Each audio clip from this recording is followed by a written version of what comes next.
the less we like ourselves, the more we appear in our own eyes as really rather plausible targets for mockery and harm. Why would a drill have started up outside, just as we were settling down to work? Why did the email not arrive, even though we'll have to be in a meeting very soon?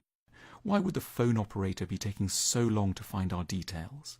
Because there is, logically enough, a plot against us, because we're appropriate targets for these kinds of things, because we're the sort of people against whom disruptive drilling is legitimately likely to be directed.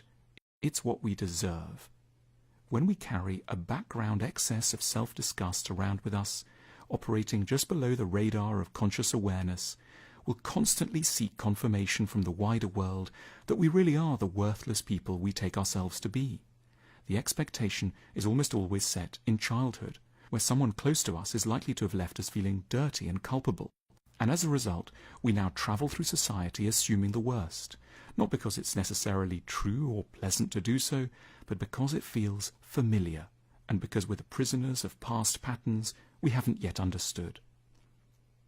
We'd be so much calmer around adults if we could resort to some of the unflustered poise we naturally use around children.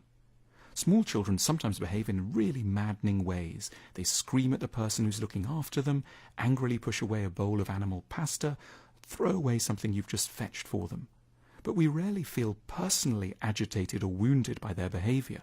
And the reason is that we don't assign a negative motive or mean intention to a small person. This is the reverse of what tends to happen around adults. Here we imagine that people have deliberately got us in their sights.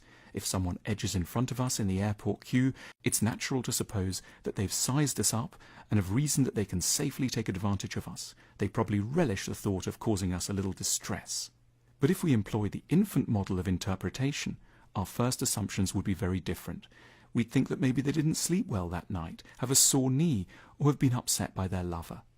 The French philosopher Émile-Auguste Chartier, known as Alain, was said to be the finest teacher in France in the first half of the 20th century, and he developed a formula for calming himself and his pupils down in the face of irritating people.